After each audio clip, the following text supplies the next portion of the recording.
세계인의 축제 2020 도쿄올림픽이 오늘 저녁 개막합니다. 문재인 대통령은 5천만 국민이 함께 한다면서 어느 때보다 고생한 우리 선수들에게 응원의 메시지를 보내기도 했습니다. 도쿄올림픽 개막과 정치권 이슈까지 박진영 대구 가톨릭대 특임교수, 김근식 경남대 교수와 이야기 나눠보겠습니다. 어서 오십시오. 네, 안녕하세요. 안녕하세요. 보통 올림픽 개막식 때는 각국의 많은 정상들이 참여를 하기 때문에 어떻게 보면 정상 외교의 장이다 이런 평가도 받는데 올해는 좀 기대하기 힘들 것 같아요. 그렇죠. 첫 번째는 이제 코로나 때문이겠죠. 그런 부분이 있고 그럼에도 불구하고 문재인 대통령은 좀 가실 생각이 좀 있었던 것 같아요. 근데 이제 일본 정부의 이 태도 자체가 갈 수 있는 상황 자체를 막아버렸다. 저는 그렇게 보이는데 네. 이 일본 공사의 그 극단적인 망언 발언이라든가 또는 이 지도의 독도를 표기한 것들 이런 부분들이 일본이 대통령을 초청하는 듯하면서 실제로는 자기들이 10월 달에 있는 중의원 선거에 한국과의 관계를 또 적당히 긴장 관계로 활용하려고 하는 그런 의도가 있지 않았나 이런 측면에서 대통령이 참 가시기 힘든 상황이었다 참 아쉽습니다. 예. 네, 아쉬움을 토로하셨는데 어떻게 보면 이번 그 도쿄올림픽을 계기로 한일 관계, 꽉 막혔던 한일 관계를 좀 풀 수 있는 계기가 되지 않았을까 이런 기대감도 사실 있었는데 교수님께서는 어떻게 보십니까? 좀 아쉽기도 하고 그리고 이제 사실은 지난 2018년에 우리가 평창 동계올림픽을 통해서 스포츠를 통한 정상외교가 막힌 이 양국 간의 관계를 풀어주는 그런 걸 우리가 목도했지 않습니까? 그때 평창에는 사실 김여정도 왔고 당연히 뭐 모든 정상들이 모여서 정상 간의 외교가 활성화됐던 시절이고 그래서 2018년에 한반도의 평화라고 하는 것들이 상당히 많이 그 훈풍이 불었던 시기입니다. 그래서 정말 이번에 오랜만에 올린 이런 그 스포츠 제전을 통해서 동계올림픽에 우리 한국 대통령도 가고 또 뭐 미국이나 중국이나 관련된 역대 대통령급 정상들이 간다고 한다면 뭐 잘 됐다면 사실은 북한에서도 사절단이 왔다고 한다면 아주 좋은 정상 외교의 장이 열렸을 텐데 그 부분이 꽉 막혀버려서 물론 뭐 코로나라고 하는 기본적인 악조건이 있었습니다만 한일 관계만이라도 좀 풀렸으면 하는 바람이 있었는데 네. 이것들이 막판에 결국 풀리지 못해서 올림픽을 바라보는 우리 마음에서는 정상외교가 한편에서 좀 아쉽게 끝났다. 또 열리지 못했다고 하는 그런 아쉬움, 안타까움이 좀 같이 교차하는 것 같습니다. 예, 정상 외교 이번 올림픽에서는 좀 기대하기 어렵게 됐고요. 앞서 저희가 영상에서도 보여드렸습니다마는 리우 올림픽 폐막식 때 직접 마리오 분장을 하고 도쿄 올림픽을 홍보를 했습니다. 아베 당시 총리가요. 근데 이번에 개막식엔 또 불참한다는 소식도 전해졌는데 지금 일본 내 여론도 상당히 좋지 않은 상황인 거죠. 그렇죠. 지금 뭐 선수들 중에도 이제 코로나가 발생을 했고요. 말씀하신 것처럼 이 올림픽이 가지고 있는 각국 정상들을 초청해서 하는 뭐 정치적 이벤트도 같이 하고 보통 이렇게 됐었는데 네. 그런 걸 전혀 할 수 없는 상황이지 않습니까?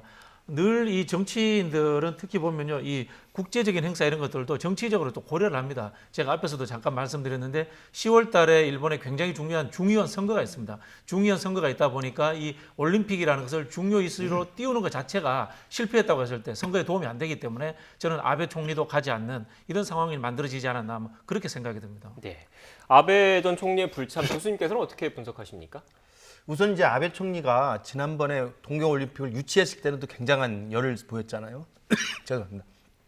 그리고 이제 물러났습니다. 총리 물러났는데 코로나가 왔고 코로나로 동계올림픽 1년을 또 연기했고 그런데 지금 여론을 보면 일본 내에서도 스가 총리는 일단 더 이상 올림픽을 연기할 수 없기 때문에 강행을 하는 분위기인데 아베 총리는 그래도 기본적으로 정치인이기 때문에 올림픽 그 강행에 대한 일본 내 여론이 굉장히 부정적 여론이 높아요. 네. 그러니까 아마도 아베 총리는 제가 알기로도 다음에 또 정치적 재기를 모색하는 상황이라고 한다면 이번에 2021년에 동계올림픽이 만약의 경우 지금 첫 시작입니다만 만약의 경우 코로나가 확산됐다든지 아니면 올림픽이 굉장히 안 좋은 결과로 끝나버리게 된다면 그 올림픽 개막식에 자기가 참석해서 그런 오점에 동참하는 것들을 미연에 막고 싶었을 생각이 있을 것 같아요. 그래서 정치인은 철저하게 정치적 계산하기 때문에 자기가 총리였고 그다음에 후쿠시마 관동 대지진 이후에 일본의 재부흥을 알리는 동계올림픽 유치라고 하는 것들을 정치적으로 굉장히 성과를 과시했습니다만 네. 지금의 상황에서 이게 불리하다 싶으니까 발을 빼는 듯한 모습이죠.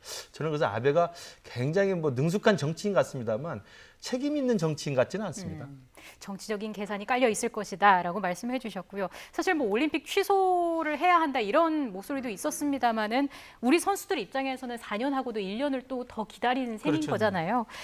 아무래도 또 이번에 어쨌든 좀 건강하게 좋은 성적을 내주기를 기대하는 그런 국민의 마음이 좀 커지는 상황인데 좀 응원의 메시지 한마디 해주실까요? 저는 우리 아까 방송 시작할 때 예. 종합순위 10위 목표 이런 네. 이야기를 했는데 저는 뭐 그런 목표에 이제 연연하는 시대는 좀 지났다는 생각이 들어요. 우리 참가한 선수들이 물론 이기면 제일 좋지만 네. 이기지 않더라도 즐겁고 행복하게 경기에 임해줬으면 좋겠고 우리 코로나 시기에 지친 국민들도 이것을 보면서 행복하고 같이 즐기는 뭐 그런 좀 짧은 기간이라도 되었으면 좋겠다 그런 바람입니다. 예. 잠시 뒤에 전국 관련 대담 나눌 때는 또 이렇게 치열하게 신경전이 붙겠지만 이것과 관련해서는 한 목소리로 또 응원의 목소리. 당연하죠. 네. 특히나 이제 코로나 상황이고 무더위가 지금 기승을 부려서 다들 또 저녁에 모임도 취소되고 그래서 집콕을 하고 있지 않습니까?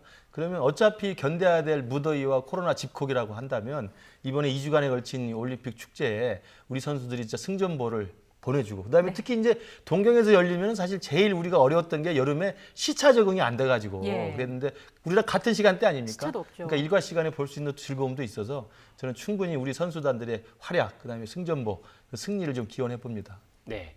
여야 그리고 이렇게 정치적인 성향을 가리지 않고 한 목소리로 우리 선수들 응원하고 있으니까 좋은 성적 그리고 건강하게 경기 치렀으면 좋겠습니다.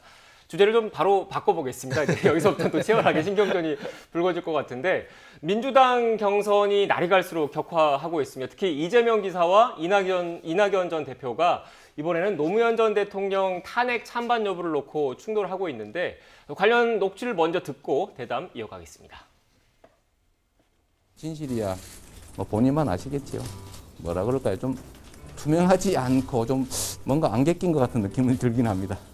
노무현 대통령 탄핵에 이낙연 당시 의원은 반대 투표를 명백하게 했습니다.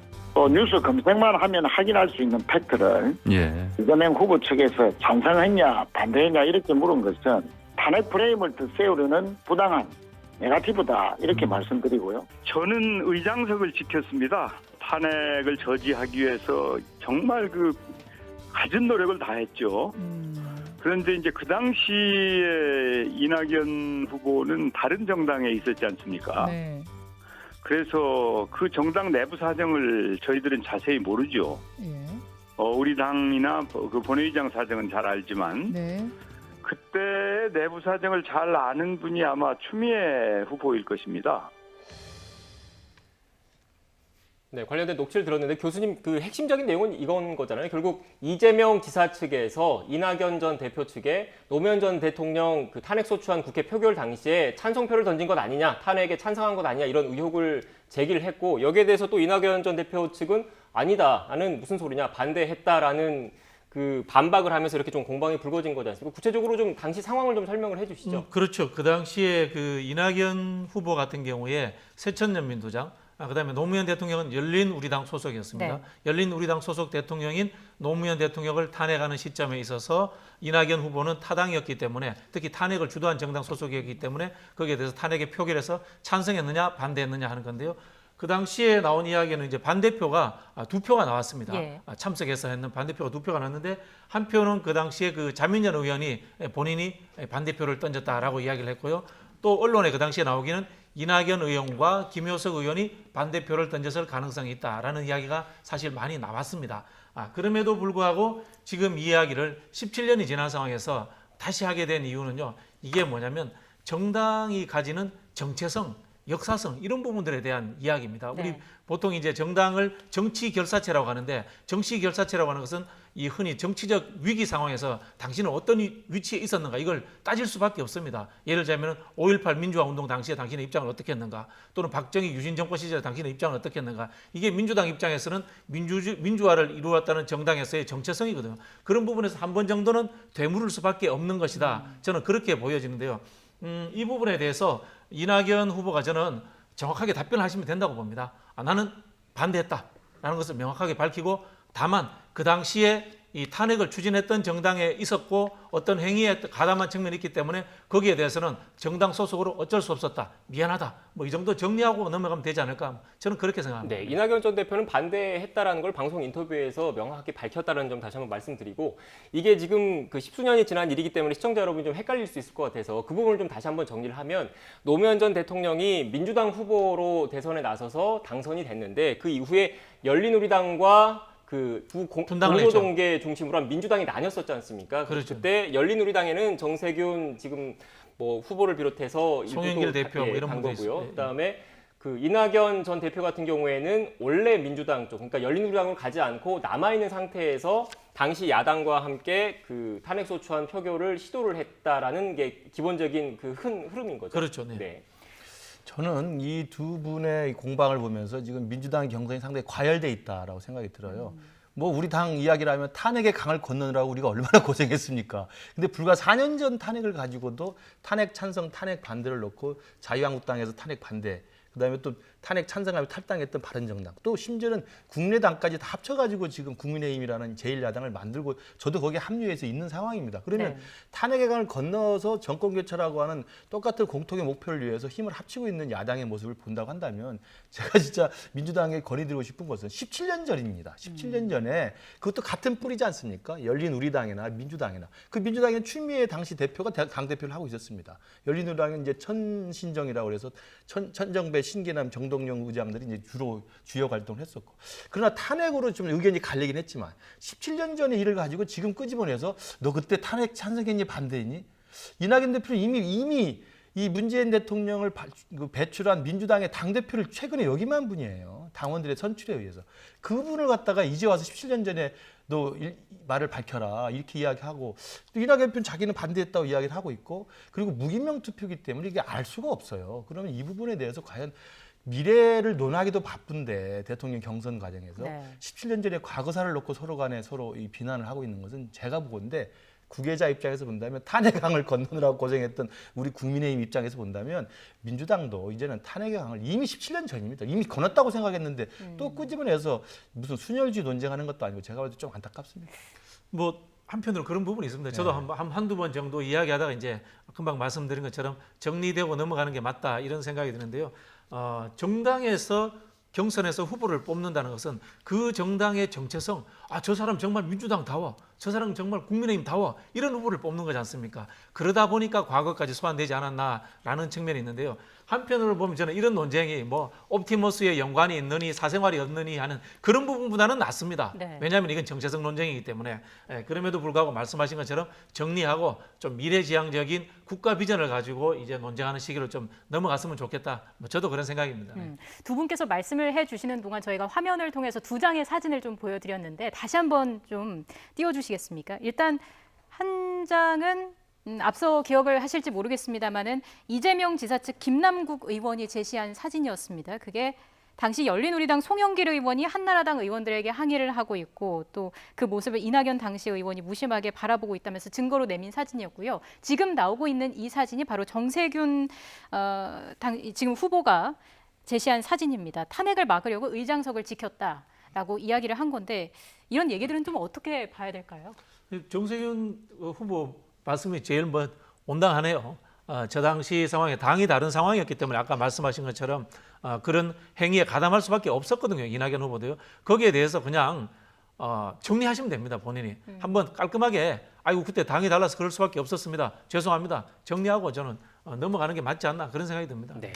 지금 뭐 교수님께서도 결국 하시는 말씀이 이런 논란 자체가 계속 장기화돼봤자 본선에 가서는 민주당 입장에서는 좋을 게 없다라는 그런 그 생각이신 건가요? 뭐 크게 이 사건이 흔히 하는 당내의 문제이기 때문에 당내의 이념 논쟁이지 않습니까? 정체성 논쟁이라는 게 그렇게 본선에 가서 악영향을 미치거나 뭐 저는 그렇지는 않을 거라고 봅니다. 다만 우리 그 컷오프 이전에 토론에서 봤다시피 정책 이슈 아젠다가 거의 없었습니다. 솔직히 민주당 그 후보들도 저는 분발해야 된다는 측면이 있고요. 그런 부분에서 이런 과거 논쟁으로서 과도하게 시간을 뺏길 필요는 없다라는 그런 취지인 것 같습니다. 네, 제가 이 질문을 드린 거는 예전에 그 이명박 전 대통령과 박근혜 전 대통령이 그 야당 내 경선 과정에서 치열하게 맞붙었지 않습니까? 그리고 나서 어떻게 보면 그 대통령이 당선이 되고 난 이후에도 이른바 친이 친박 간의 갈등이 엄청 심했거든요. 근데 이 연장선상에서 그 이재명 지사와 이낙연 전 대표의 이런 갈등이 이 여당 내에서도 이런 어떻게 보면 그런 갈등으로 계속 이어져 가는 것 아니냐, 그런 차원에서 제가 질문을 드린 겁니다. 우려가 있습니다. 우려가 있고요. 이 부분은 제가 봤을 때는 한국의 정당 정치의 허약성 탓이라 저는 그렇게 생각합니다. 국회의원 선거를 하면 후보자 검증위원회를 둡니다. 그런데 대통령 후보자에 대해서는 왜 당에서는 검증위원회를 두지 않죠? 저는 해야 된다고 봅니다. 아까 뭐 예를 들었습니다만 2007년도에 이명박 후보와 박근혜 후보 때의 검증 과정의 치열함, 근데 그게 우리가 시간이 지나고 보니까 모두가 사실이었지 않습니까? 그 당시에 그 한나라당이 제대로 된 유럽 사회라든가 선진국 같은 제대로 된 정당이었더라면 그 후보들이 둘 다 아예 못 나오게 했을 수도 있었는 겁니다. 그런 측면에서 저는 민주당에서도 당이 그냥 그 후보들 간에 신사협정 맺어라 이 정도 차원이 아니고요. 당이 기준을 정하고 예를 들자면 뭐 국회의원 선거 때 음주 매태 또 해당 행위 뭐 이런 부분들을 정하고 있습니다. 이런 기준들을 가지고 저는 대선 후보들에 대해 가지고도 잣대를 가지고 저는 검증을 해줌으로 인해 가지고 오히려 개인들 간에 이 악화되는 것들을 막고 당이 공정한 기준을 정할 필요가 있다 그런 생각이 듭니다. 저는 그 민주당이 저 탄핵 때 2004년에 이낙연 후보가 찬성표를 던진 자 반대표를 던진 자를 이제 일종의 양심 고백을 요구하는 거잖아요. 그건 좀 지나친 거라고 생각이 들고 이미 이낙연 대표는 반대했다고 이야기를 했고 그리고 이제 확인된 팩트는 아까 최인호 의원 나왔습니다만 일단은 탄핵안 발의 서명에는 이낙연 대표 이름이 빠져 있었어요. 그건 확인이 체크가 가능하니까. 그런데 이제 탄핵안 표결에는 그 국회 본회의장에 들어갔습니다.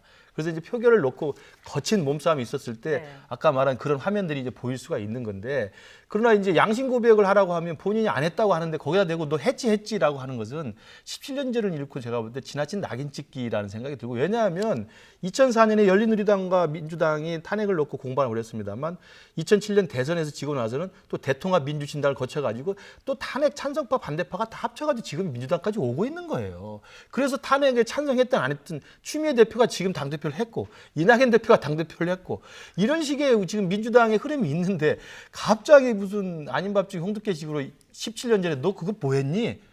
저는 이재명 지사 측에서 제가 볼 때 국민들이 볼 때는 저게 뭐지? 이런 식의 생각이 좀 들 것 같아요. 네. 지금 두 분 말씀을 들어보면 결국은 그 지금의 민주당 이전에 훨씬 예전 일을 가지고 이렇게 공방을 벌이고 있다라는 말씀이신 거잖아요. 그런데 결국 이게 어떻게 보면 그 민주당 내에서 이른바 친문의 당심을 잡기 위한 경쟁을 지금 염두에 둔 거라고 봐야 되는 그렇죠. 겁니까? 이게 적통 논쟁이 그전에 있었지 않습니까? 적통 논쟁이 있다 보니까 과연 뿌리는 어딘가라고 이렇게 이재명 지사 쪽에서 이제 역으로 이제 되받아친 상황이 됐는데요. 네. 말씀하신 것처럼 똑같습니다. 추미애 후보한테는 그걸 검증하지 않지 않습니까? 근데 이 부분은 이게 되받아친 측면이기 때문에 두 분이 빨리 정리하는 게 맞습니다. 어떻게 보면은 이낙연 후보가 끌고 있는 것 자체가 손해입니다. 빨리 끝내는 게 좋습니다. 예. 네. 이렇게 어쨌든 양측의 네거티브전이 좀 심해지고 있는데 그 배경에는 최근에 여론조사 추이가 좀 있지 않을까 싶습니다. 저희가 준비한 여론조사 추이 그래픽이 있는데 함께 보면서 얘기를 좀 나눠보겠습니다. 보시는 것처럼 이재명 지사 지지율은 좀 정체돼 있고요. 이낙연 전 대표가 상승세를 타고 있습니다. 이 다음 그래픽도 한번 보여주실까요? 이제 양자 대결 그 지지율 봤더니 야권 유력 주자인 윤석열 전 검찰총장과의 가상 양자 대결에서 이재명 그리고 이낙연 두 후보의 지지율이 모두 다 높게 집계가 됐습니다. 아무래도 이런 좀 지지율 여론 추이가 공방을 더 격화시킨다 이렇게 볼 수 있을까요? 그렇죠. 그러니까 지나친 17년 전의 과거사에 대한 개인의 양심 고백을 강요하는 듯한 모습이어서 좀 짜증이 나긴 하지만 본질적으로는 우리 박 대변인 말씀하신 대로 친문, 친노의 표심 구애 경쟁이에요. 왜냐하면 이제 당연히 친문들의 의원들의 직간접적 지지를 받고 있다고 평가되는 이낙연 후보 측에서 계속 적장자 이런 이야기를 했지 않습니까?